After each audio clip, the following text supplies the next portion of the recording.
Today, let's talk about why 90% of designers actually fail in this industry. And if we're being honest, that's a pretty serious number. This is a serious topic, and today's video can help almost any designer at least a tiny little bit. With the way the design industry is going, learning how to create interactive designs is a no-brainer. Instead of putting flat files in front of your team, manager or client, imagine being able to hand them a design that looks so good it feels like a real website. Learn about Framer later in today's video. Let me start by saying there are two types of failure in the graphic design industry. Designers who cannot get any work whatsoever or struggle to get more than 1 to 2 projects per month. 2. Designers who have a lot of projects but who aren't earning enough money. If you belong into any of these two categories, this video is going to help you find your way to success as a graphic designer. Let's start with the first type of failing designer, the group of people who cannot seem to get enough regular work. If a designer is failing to get any clients or maybe nowhere near enough clients throughout the working month, there are two main reasons for this. Firstly, the designer might not be providing enough value, if any, and secondly, a failure to promote and market their design services efficiently. Let's look at this a bit deeper because it is very crucial to understand if you want to succeed in this industry. Clients will come to you if they feel their money and their time is worthwhile being spent on you. After all, this is merely a business transaction. They offer you money for your time and your services. For a potential client to part with their money, they need to think that you are the right person or the right team for the job.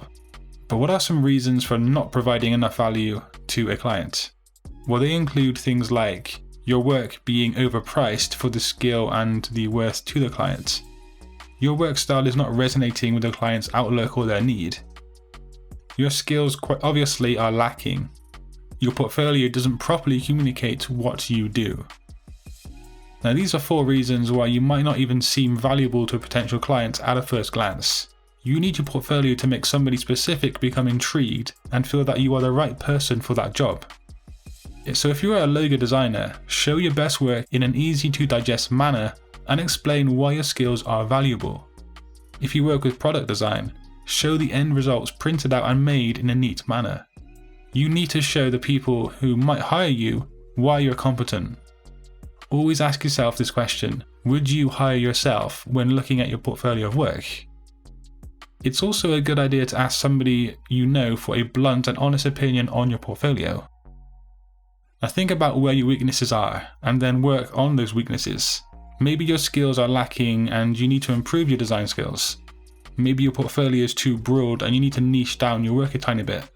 Now it could be that your portfolio is just too busy and too messy. Ask yourself what needs working on and then correct it.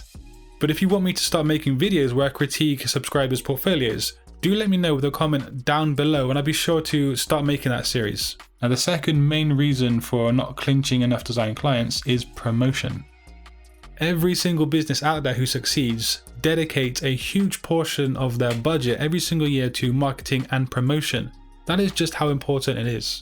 One aspect of promotion that people ignore, including myself for quite a long time, is the power of networking. When you build real connections with other designers, you gain contacts and you open up doors within this industry. Now you can maybe become a guest speaker on a talk or video, maybe even a guest writer on a blog. Networking does help with the promotion side of things, but of course, obviously you need to absolutely crush social media and you need to make use of all the platforms out there as free promotion. This subject is so deep that I cannot really work it in today's video because it would take too long.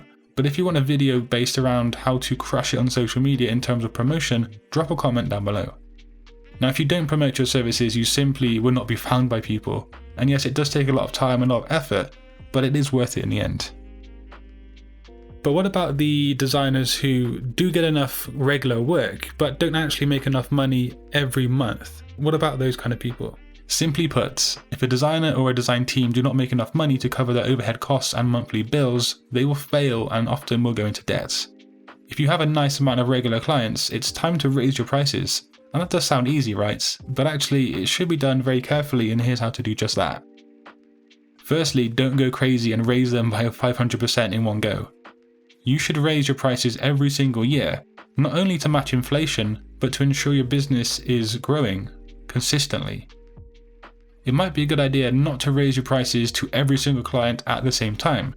If you stagger the prices to different clients throughout the year, this means you won't lose a lot of clients all in one go. So yes, cycle your price raises for individual clients. You will likely lose clients though, but don't be afraid of that. If you do it properly, you will lose your least valuable clients, which opens space for new clients to come in at your new higher rates. Your more valuable clients should stay if your work is quality and you continue to provide a top-class service. Your mission is to keep valuable clients and then to drop the low valuable ones with price increases, allowing you to take on new clients at your higher rates. With time, your skills should grow and so should your business. When putting up prices, you should give logical reasons to your clients in the most tactful way possible. And here are 3 talking points when you're raising your prices to a client. 1. A price increase ensures that you can run a top quality business and provide them with continuously quality work. It might be that you've added a new section to your service and that might justify a price increase. Now you can always talk about how you overrun with work and have little time. Basically, the demand for your services has grown a lot and the prices need to match that.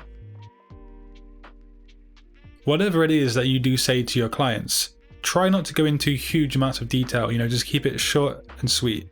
Also, be sure to contact them personally, directly, and give them enough time or warning in advance of when you do actually raise up those prices. This approach will work if you make sure you have a good top quality service to supply. This does not only mean that your skills and your designs are good, but also that you're polite, you meet deadlines on every project, and maybe you even over-deliver. But also you need to be easy to work with as well. If you can do those things, then your price raises will be justified. And yes, you will lose clients, but with promotion, you can efficiently bring newer ones to your high prices. So the sponsor of today's video is Framer. It's a no-code, free-to-use tool making it easy for anyone to get into interactive design. Their mission is to help you get closer to real. You can create your own smart components complete with multiple states, design clean layouts with easy-to-use layout tools, and of course build flows so realistic that your project feels like an actual website. In just a couple of hours, you can have a new skill that helps you stand out from the crowd. Now sign up to Framer for free at framer.com/Satori. That link is in the description box below. So that's why people tend to fail in this industry. And yes, it is something that takes time, but rarely anything worth doing is easy and quick. If you want to see more graphic design content by myself, do click a video on screen, and until next time guys, design your future today. Peace.